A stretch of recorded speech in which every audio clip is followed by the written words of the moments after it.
आज व्यास जी वक्ता है, सुखदेव जी श्रोता है। व्यास जी वक्ता है, सुखदेव जी श्रोता है। सुखदेव जी ने भागवत श्रवण कराई राजा परीक्षित को, तो आज सुखदेव जी वक्ता है, परीक्षित श्रोता है। और व्यास जी ने भागवत श्रवण कराई सूत जी को, तो आज सूत जी वक्ता है और सनकादिक ऋषि श्रोता है। तो ये मुख्य 3 वक्ता और 3 श्रोता। लेकिन कलयुग में अनेक वक्ता हैं, अनेक श्रोता हैं। श्रोता कौन है? श्रोता कितने प्रकार के होते हैं मालूम है?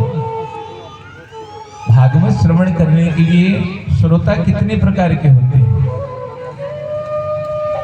श्रीमद् भागवत श्रवण करने वाले जो मुख्य श्रोता होते हैं वो 3 होते हैं।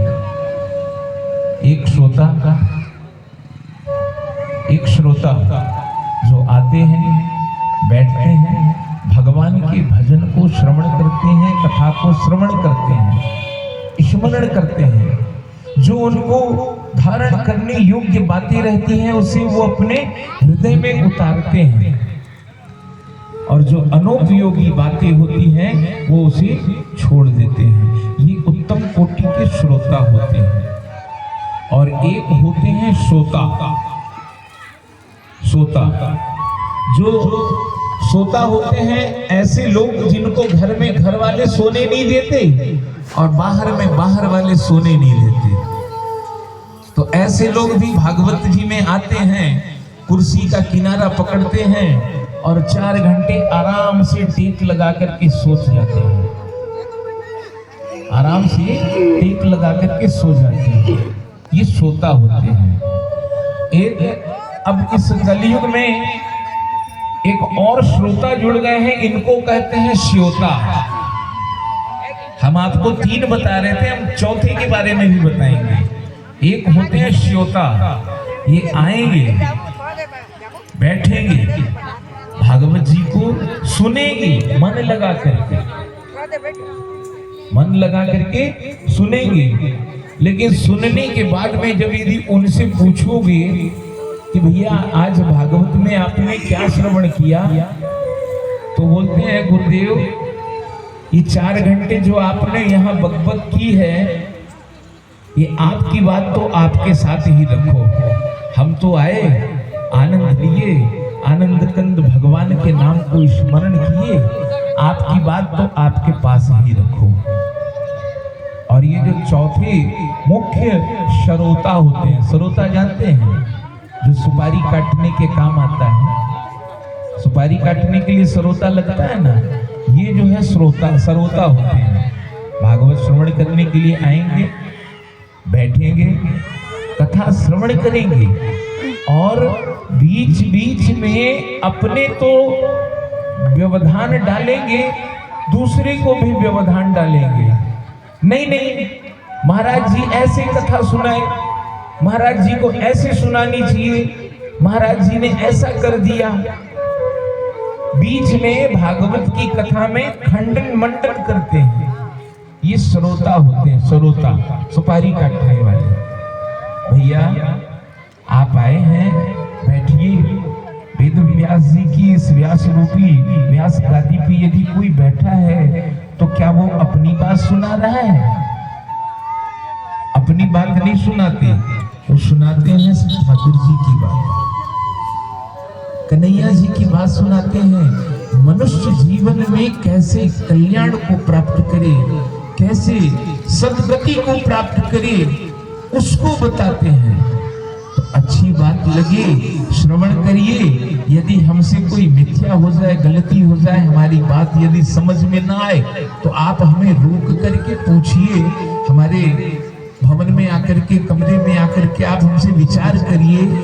बीच में मध्य कथा के मध्य में टोकना नहीं चाहिए। तो ये कथा हम आप और हम बैठ करके श्रवण करेंगे 7 दिवस। श्री सुदेश लाला जी, उनकी धर्मपत्नी चंद्रकांता जी के मन में विचार आया आज से 2 वर्ष पूर्व।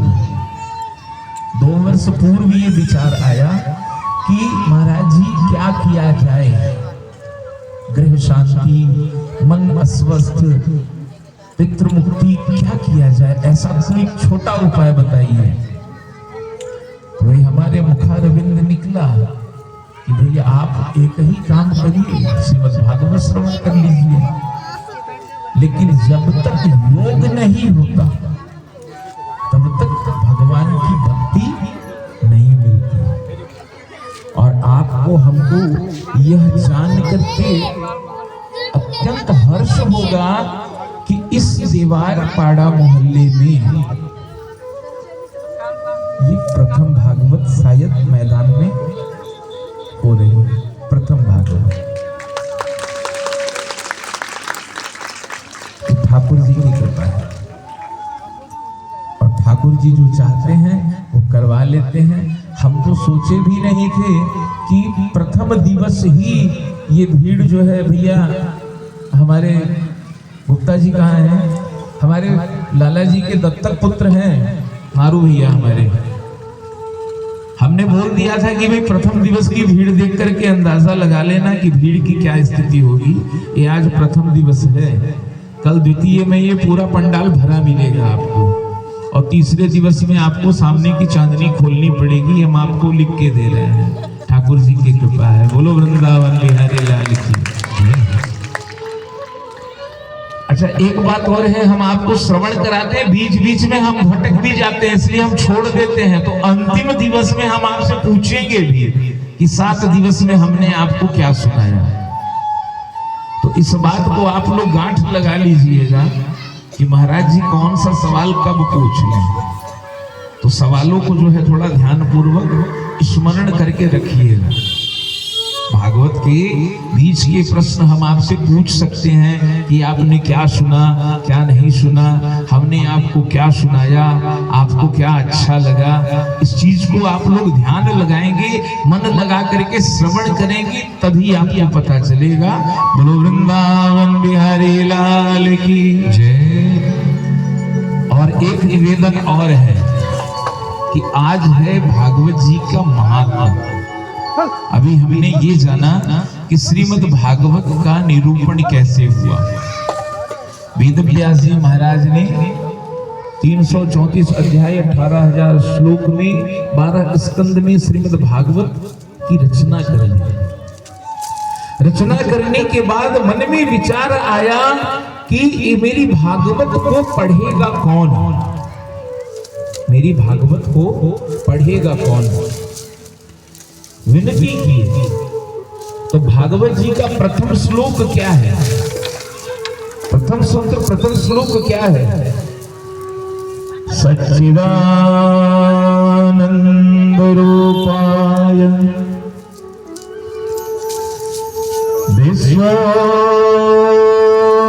विश्वोत्पत्त्यादि हेतवे तापत्रयी विनाशाय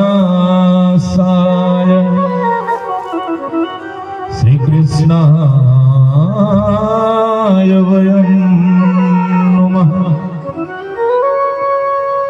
कहते हैं सच्चिदानंद रूपाय विश्वोत्पत्त्यादि हेतवे तापत्रयी विनाशाय श्री कृष्णाय वयं नमः। तो सच्चिदानंद जी कौन है जानना चाहिए ना भाई। हम आपको इस मंत्र को बता रहे हैं, सच्चिदानंद जी हैं कौन? सत्य चित्त आनंद इति सच्चिदानंद। सत्य चित्त आनंद इति सच्चिदानंद। सत्य कौन है? शिव। सत्य शिव। चित्त कौन है? ब्रह्मा जी। और आनंद, आनंद कंद श्याम सुंदर श्री मेरे भगवान विष्णु, श्री कृष्ण ही आनंद है। तो सच्चिद आनंद है। अच्छा ये बताइए आप, हम तो सच्चिदानंद कहते हैं, हम सनातनी जो हैं हमारे ठाकुर को क्या कहते हैं? सच्चिदानंद कहते हैं। हमारे अंग्रेज क्या कहते हैं? हमारे अंग्रेज जो आए भारत में, ये अपने देवता को क्या बोले? क्रिश्चियनिटी वाले क्या बोलते हैं? गॉड। क्या बोलते हैं? गॉड का स्पेलिंग क्या है? GOD। सत्यचित आनंद, सत्य स्वरूप शिव, चित्त स्वरूप ब्रह्मा और आनंद स्वरूप विष्णु। ब्रह्मा जी क्या करते हैं? सृष्टि की रचना करते हैं। ब्रह्मा जी सृष्टि की रचना करते हैं, विष्णु जी पालन करते हैं और शिव संहार करते हैं। तो ये सत्यचित आनंद है हमारे तीन रूप में, और उनके हैं GOD, God. G for generator, O for operator और D for destroyer. Generator, operator और डिस्ट्रॉयर। वहां भी तो तीन है, वहां भी तो तीन है। गॉड बोल रहे हैं ना भाई, सच्चिदानंद हमारा एक है तो उनका गॉड एक क्यों नहीं होगा? बोलो वृंदावन बिहारी लाल की जय। वाणी में रसामृत घोल करके चलना प्रथम दिवस है आज। हम शायद थोड़ा कम कथा सुना पाए आप लोगों को, क्योंकि आप लोग सब अपना अपना घर का काम छोड़ करके आए हैं। हम जानते हैं, हमको मालूम है कि आप लोग सब अपने अपने घरों के काम को छोड़ करके आए हैं। 3:30-4 बजे आप लोग यहाँ पहुँच गए कि महाराज जी अब आते होंगे, अब आ जाएंगे, अब आ गए होंगे, और आकर के भागवत श्रवण करने के लिए बैठेंगे। आप यहाँ आकर के भागवत श्रवण करने के लिए आप तो पहले आ गए, हमारी ही गाड़ी विलंब से आई। हमारी गाड़ी विलंब से आई, इसलिए हम तो पहले ही क्षमा मांग रहे हैं आप लोगों से।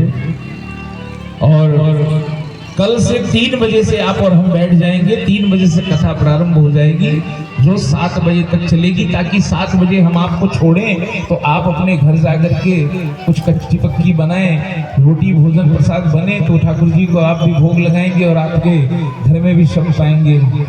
तो आज का प्रथम दिवस, पहला दिवस है, आपसे हम क्षमा मांगते हैं व्यास मंच से। भाई कल से समय से सब कार्य होगा। कल बल्कि हम आधा घंटा ज़्यादा सुनाएंगे कथा आप लोगों को। अब आइए हम कथा को और आगे बढ़ाते हैं। अभी तो आधा पौन घंटा समय है, आप लोग समय मत देखिएगा, 7 बजे का इंतजार मत कीजिएगा।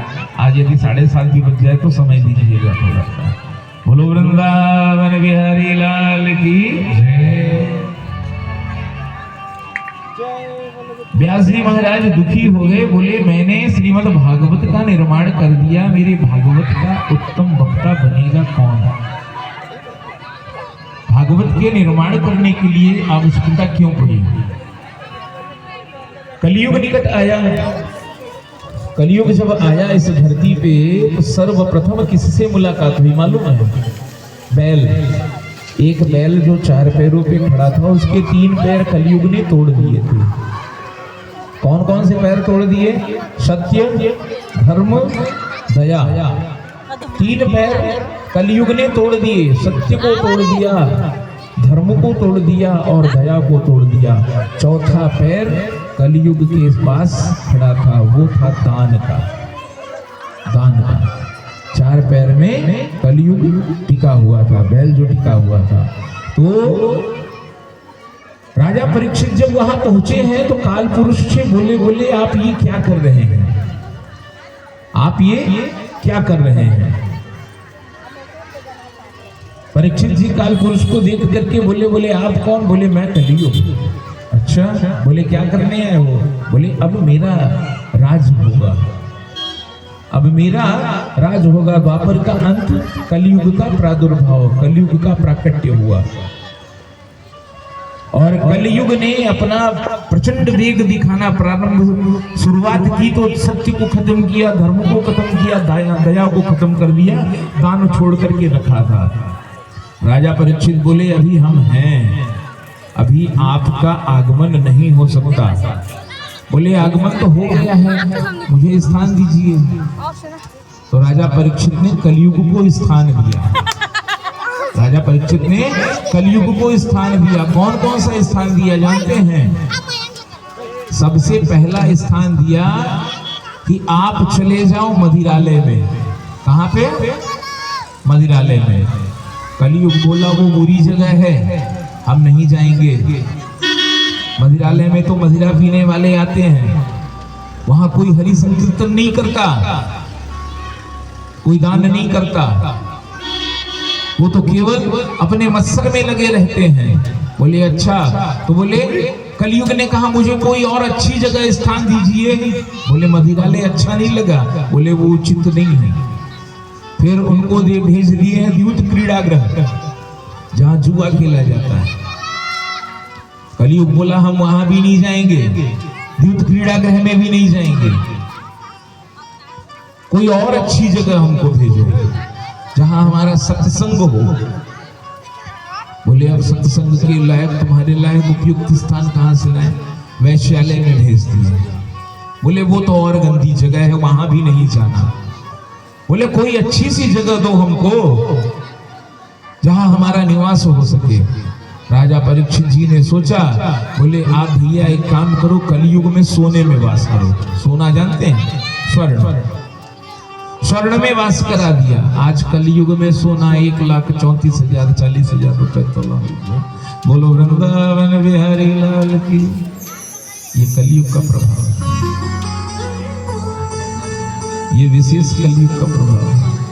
इसमें किसी को दोष नहीं देना, किसी पार्टी को दोष नहीं दीजिए। कलयुग का प्रभाव है कि 1,41,000 रुपए तोला चला गया सोना।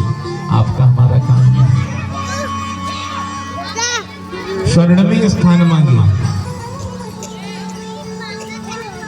स्वर्ण में स्थान मांगे, स्वर्ण में स्थान दिए और स्वर्ण में स्थान देकर के कलयुग को राजा परीक्षित यहां से चले। भागवत जी के विषय में व्यास जी विचार कर रहे हैं कि मेरी भागवत अब करेगा कौन।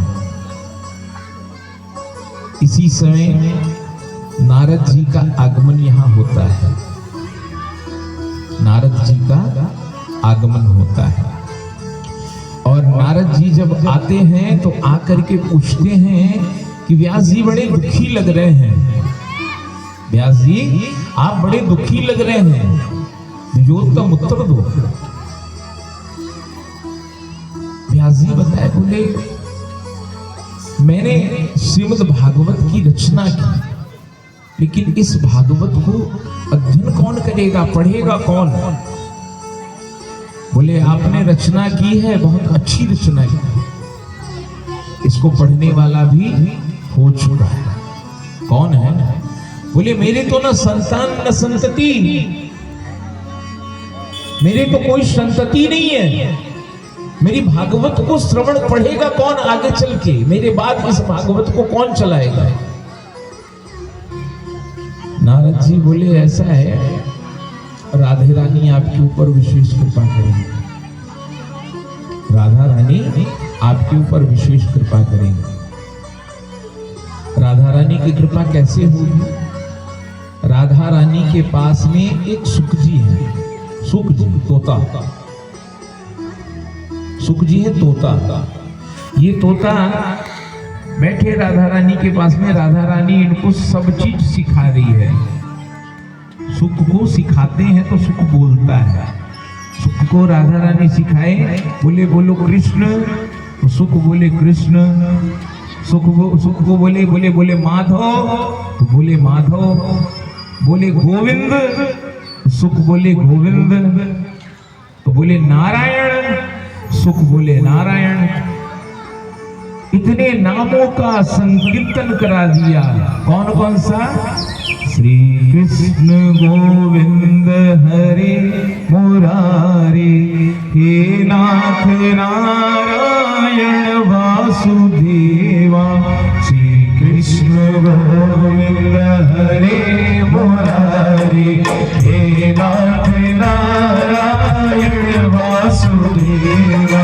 श्री कृष्ण गोविंद हरे मुरारी, हे नाथ नारायण वासुदेवा।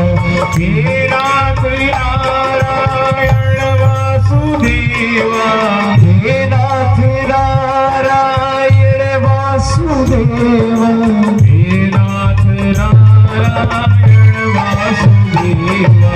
श्री कृष्ण